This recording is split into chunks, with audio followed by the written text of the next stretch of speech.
Op bezoek bij doopsgezinde kerken en ook af en toe huizen van doopsgezinden in Nederland zullen mensen vaker zo'n wandbord vinden met daarop de spreuk: dopen wat mondig is, spreken dat bondig is, vrij in het christelijk geloven, daden gaan worden te boven. Of juist deze tekst in het Fries. Veel doopsgezinden kennen de tekst nog en afbeeldingen van de wandbord en tekst blijven in gebruik elders in doopsgezind beeldcultuur, in publicaties, brochures, gemeentewebpagina's en meer. Wat is eigenlijk de verhaal achter deze ruimte en deze wandborden?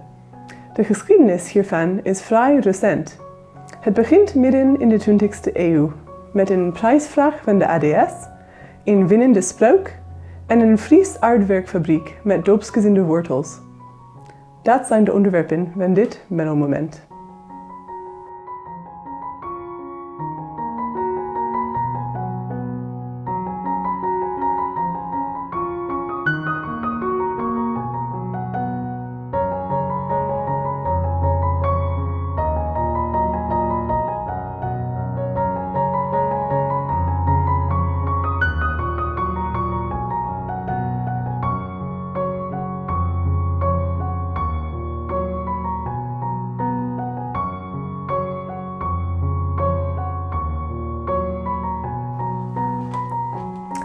We zitten in de derde week van Advent.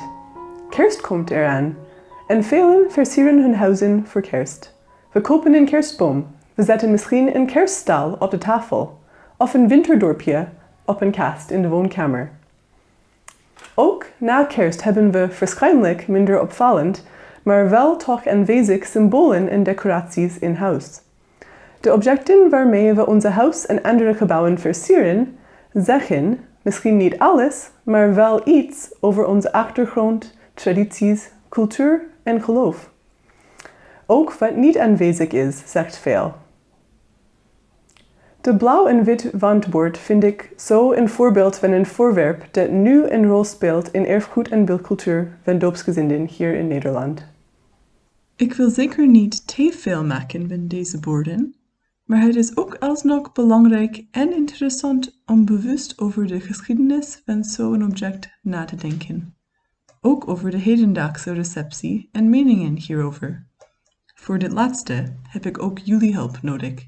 Stay tuned. Deze wandborden waren voor het eerst gemaakt in de vroege jaren 50 van de 20e eeuw door de Tichelaar aardwerkfabriek in Macum, Friesland. Maar eigenlijk ontstond eerst de spreuk. De tekst daarop was geen ouderdomsgezind gedicht of citaat. Nee, het was toen nog recent geschreven door de doopsgezinde predikant Siebold Sico's Meding. Er is veel interessants al bekend over de leven en diverse carrière van Smeding. Dit kan je zelf lezen. Voor dit Menno-moment was ik eigenlijk benieuwd of er nog meer was te vinden over de context van schrijven van zijn spreuk en de ontstaan van de Macumborden. Ik ging dus vorige week duiken in wat oude kranten en weekbladen. Daar waren inderdaad een paar leuke details. Uit de Nieuwsblad van Friesland van 27 januari 1950 is er een sectie over kerknieuws waarin een uitgebreide reportage is gegeven over de prijsvraag van de ADS, over Smeding als winnaar en over de betekenis van de tekst. Wat doopsgezind betekent. De redactie van het Algemeen Doopsgezind Weekblad heeft een prijsvraag uitgeschreven voor een zinspreuk die moet bevatten wat de doopsgezinde van anderen onderscheidt. Verdraagzaamheid, praktisch christendom, doop op eigen belijdenis, aidsvrijheid, gemeenteleven. Zij heeft de prijs toegekend aan dominee S.S. Smeding te Noordhoorn voor het volgende rijmpje. Dopen wat mondig is, spreken dat bondig is, vrij in het christelijk geloven, daden gaan worden te boven. Daarbij zij opmerkt dat bondig naar vandalen beduidt, deugdelijk, afdoende. Derhalve geen eden er nog boven overheen. De ADS heeft dus bewust gevraagd voor een gedicht over doopsgezind identiteit en wat specifieke eigenschappen van deze geloofsgemeenschap. Wat later in dezelfde jaar zien we in de Algemeen Doopsgezind Weekblad van zaterdag 8 april 1950 dat er ook een Friese versie van de sprook van smeding is gemaakt. De wandborden waren wat later bedacht en gemaakt. Productie was uitgevoerd door aardewerkfabriek Tichelaar in Macum, Friesland, zoals ik al zei. Het was toen genaamd Tichelaars Kleiwerkfabriek en tegenwoordig is het Koninklijk Tichelaar Macum. Er was voor een tijd een beetje verwarring rondom de precies datum van productie van de wandborden. Maar zoals de voormalige directeur van de fabriek Tichelaar, Jan Pieter Tichelaar, heeft verklaard, productie begon eigenlijk rondom 1953. De doopsgezind familie Tichelaar is al sinds ongeveer 1660 betrokken bij de fabriek. Het is de oudste aardewerkfabriek in Nederland. Volgens een plattegrond van 1592 uit de atlas van Caspar Robles, er stond op de plek van de oorspronkelijke Tichelaar-fabriek toen al een baksteenfabriek.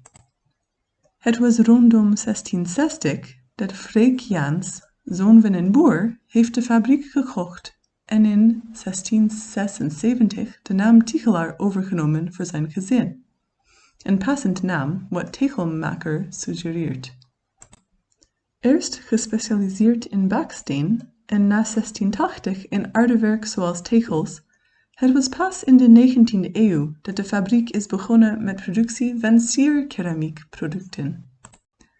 In een interview uit 2011, de huidige directeur Jan Tichelaar verklaart dat hij was zelf niet kerkelijk opgegroeid, maar dat hij weet natuurlijk wel van de doopsgezinde wortels van zijn familie door de eeuwen heen. Hij merkt ook dat zijn oma was lid van de zusterkring. Uit de fase van sieraardewerkproductie noemt Tichelaar 1970 als de hoogtepunt van deze fase. Eikenhouten meubelen, Perzische kleedje op tafel en een Macumer bord aan de muur. In dit fabriek waren dus verschillende versies van de borden met doopsgezinde sprook gemaakt.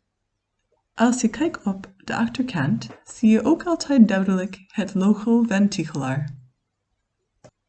In de Algemene Doopsgezind Weekblad is er wel een reclame op zaterdag 19 april 1954 over de nieuwe borden die nu beschikbaar zijn.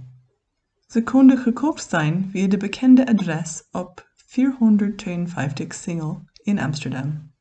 De doopsgezinde spreuk is op een wel zeer schone wijze verwerkt.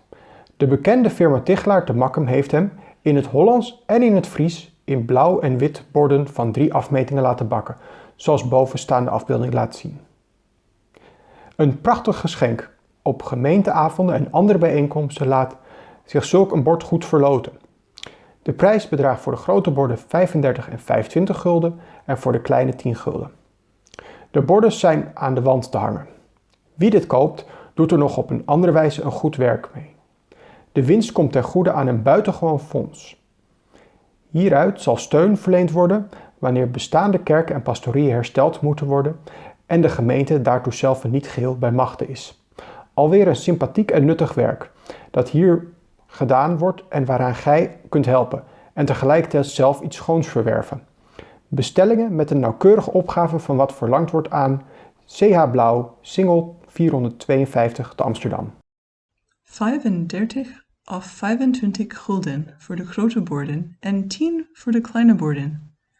Gezien de prijzen in 1954 was dit uiteraard een luxe en duur product. Het was geen sobere cadeau of aankoop voor eigen woning. Wel iets bijzonders, voor jezelf of voor iemand anders. Iets om gekoesterd te zijn binnen de familie en door de generaties heen. En wel met de kennis dat de geld was verzameld en gebruikt voor een goede doel. Verkoop van deze borden ging door voor een decennia of zo, totdat de doopsgezinde markt verzadigd was. Er bleken ook opdrachten te zijn voor andere Macumer borden met doopsgezind thema's. Eén versie was gemaakt voor de doopsgezinde zending, met vis en kraus erop, en op de rand van de bord de tekst uit Matthäus 28, vers 19. Een andere bord met een lam daarop afgebeeld is gedateerd 1961 en heeft een decoratieve rand met Menno's fundamenttekst uit 1 Corinthiërs 3 daarop. Er is ook een bord met de gemeente in Rotterdam daarop afgebeeld. Dit was een opdracht als cadeau voor dominee Henk Wetmar, die toen zijn afscheid nam van die gemeente. Wat zijn de meningen van doopsgezinden hierover vandaag? Dit kunnen we eigenlijk onderling aan elkaar vragen. En dat heb ik ook vorige week gedaan. Er kwamen veel interessante verhalen en foto's van borden te schijnen. Hier zijn een paar van die verhalen. Ik geef maar een samenvatting, maar je mag ook de film op pauze zetten om de volledige verhaal te lezen. Meerdere mensen herinneren bijzondere momenten in het leven, waarbij ze zo een bord kreeg als cadeau. Bijvoorbeeld, ik kreeg mijn exemplaren als bruiloftcadeau van een goede vriend en mentor. Sapke van der Meer kreeg haar bord als een bijzonder cadeau van haar oude baas Koen Zondag, die een toespraak hield toen Sapke werd bevestigd als dominee in Buitenpost. In het verhaal van Nelleke Blokland zien we hoe de sprook ook los van de bord een indruk heeft gemaakt. Ze heeft zelf een borduur hiervan gemaakt en later, toen ze en haar man Kees ging vertrekken naar Frankfurt, kreeg ze een bijzonder cadeau. Het was een bord zelf geschilderd door Mieke Wierda. Het was de bedoeling dat het zou eruit zien als een makumbord. Deze wandborden waren ook geërfd door kinderen van de oorspronkelijke eigenaars. Piet Visser schrijft, dat kleinste Friese bordje, dat hing bij mijn ouders thuis, in de zogenaamde mooie kamer van de boerderij, waar we alleen op zondag verbleven, en 's winters, omdat het de enige kamer met een kachel was. Piet vertelde ook over zijn mening vroeger, dat zo'n sprook was slechts een slap aftreksel van wat dopersgeloof zou moeten zijn, of impliceerden. Terwijl hij dit mening deelt, hij is ook een gepassioneerde verzamelaar van zulke borden en allerlei andere Mennonitica. O ironie der geschiedenis, schrijft hij. Ook Antoinette Hazevoet benadrukte dat de borden zelf horen niet te belangrijk te zijn. Ze hoopte dat doopsgezinden geen liefhebbers bleven van holle frasen, maar ze merkte ook wel dat de sprook toch betekenisvol blijft voor veel mensen. We hebben dus een diverse mix van meningen over pronk en luxe, wat onnodig is op de ene kant, en over de warme herinneringen aan de bord als betekenisvol cadeau en erg gekoesterde erfgoedstuk op de ander. We horen over de gevaar van holle frasen, terwijl we zien hoe vaak we toch deze woorden en sprookrijmen blijven gebruiken vandaag. Het ADS-thema van dit jaar is een wereld van verschil. Met dit thema kunnen we ook bij deze borden stilstaan. We kunnen denken aan verschillen en ook juist aan overeenkomsten. Al met de materiële aspecten van de Tichelaarbord zien we hoe het als Delftsblauw Fayence aardwerk is opeens heel Nederlands, maar ook een belangrijke link heeft met buitenlandse ambacht. Dit methode voor fijn keramiek was ontwikkeld in Delft en daarna ook geproduceerd in andere steden hier in de 17e eeuw. Het was heel bewust bedoeld om de stijl en fijne kwaliteit van Chinese wit en blauw porselein na te doen, ondanks dat het natuurlijk niet echt porselein is. Fayence is eigenlijk dun gebakken klei met een tinglazuur. Het is daarna ook geschilderd en opnieuw gebakken. Dit methode was ontwikkeld en verfijnd om een gat in de markt voor populair Chinees porselein te vervullen vanaf de midden van de 17e eeuw, toen er een braak aan handel in deze product kwam door Chinees burgeroorlog onder andere. Tegenwoordig is dit aardewerkmethode nu als een typisch Nederlands ambacht gezien. Qua doopsgezindgeschiedenis en doopsgezind materiële cultuur zijn deze makumborden en de sprook van smeding ook aan de ene kant uniek aan Nederlands doopsgezind materiële cultuur, maar aan de andere kant, we kunnen ook denken aan verschillende contexten in doopsgezind beeldcultuur buiten Nederland, waar woorden als versiering ook een belangrijke rol hebben gespeeld. Ik denk bijvoorbeeld aan de traditie van fractuurkunst, een kunststijl gebaseerd op versierde letteren, wat ontstaan is al lang geleden in allebei de Zwitsers en de zogenaamde Dutch-Prussian-Russian Mennonite-tradities. Er zijn nog veel voorbeelden te vinden in doopsgezinde families en doopsgezinde erfgoedcollecties in Noord-Amerika. Met de heroplevering van de volkkunst in de 20e eeuw zien we dan ook daar vaker exemplaren van fractuur ingelijst als versieringen voor op de muur. Ik denk ook aan meerdere houten tekstborden met Bijbelse teksten of Menno teksten, die toen ook populair zijn geworden met doopsgezinden. Een voorbeeld is dit bord van mijn oma, uitgegeven door MCC, met daarop de bekende True Evangelical Faith tekst door Menno. Ze heeft dit al jarenlang op haar muur thuis laten staan, als tegelijkertijd didactisch tekst en versiering. Uit deze voorbeelden van borden en wandteksten, het is opmerkelijk, maar ook niet verbazend, gezien doopsgezind theologie en traditie, dat deze tekstborden komen vrijwel nooit te staan als versieringen in de kerkzaal. Al sinds de 16e eeuw en in meeste gevallen nog steeds in doopsgezinde mening, de kerkzaal hoort sober en zonder kunst, inclusief versierde teksten, te blijven.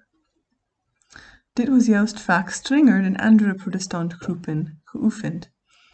Bijvoorbeeld al vroeg in Nederland in hervormde kerken zagen men versierde Bijbelse tekst binnen de kerk als een acceptabel vorm van versiering. Doopsgezinden toen en nu deden dat niet. Er is een wereld van verschil binnen de globale doopsgezinde gemeenschap, maar er zijn ook voorbeelden van theologische en praktische overeenkomsten in devotioneel gewoonten die geografische grenzen en eeuwen overstijgen. Dit Menno-moment wordt nu interactief. In het kader van onderzoek naar doopsgezind religieus erfgoed en hoe we nu daarmee omgaan, zou ik heel graag enkele verhalen en herinneringen over deze sprook en dit wandbord van jullie willen horen. Als jullie naar aanleiding van dit filmpje vragen, opmerkingen of persoonlijke verhalen hebben, schrijf ze op en stuur je verhaal naar nina.ads.dopenwatmondigis@gmail.com. Ik ga je verhalen lezen en bij elkaar brengen. Afhankelijk van wat binnenkomt, doe ik graag iets daarmee om deze verhalen weer met jullie te delen. Tot slot, om jullie te inspireren om in gesprek te gaan, of juist om jullie te inspireren om je ervaringen en herinneringen hierover op te schrijven, een paar vragen. De wandbord. Heb je eerder deze wandbord wel gezien? Waar heb je het gezien? Wanneer? Heb je er één in je gemeente? Heb je één thuis? Hoe kwam het daar te staan? Vraag 2. De ruimte. Wat vind je van dit tekst door smeding, geschreven ongeveer 70 jaar geleden, rond 1950? Zie je nog steeds jouw geloof ook hierin? Of juist niet? Kun je het uitleggen? En vraag 3. Voor als je heel creatief voelt vandaag, denk terug aan jouw belijdenis of denk aan wat je nu gelooft. Als we nu in 2022 opnieuw de prijsvraag zouden stellen als ADS, wat voor kort gedicht of sprook zou jij schrijven? Hoe zou jij het doopsgezind geloof en identiteit samenvatten? Probeer het maar.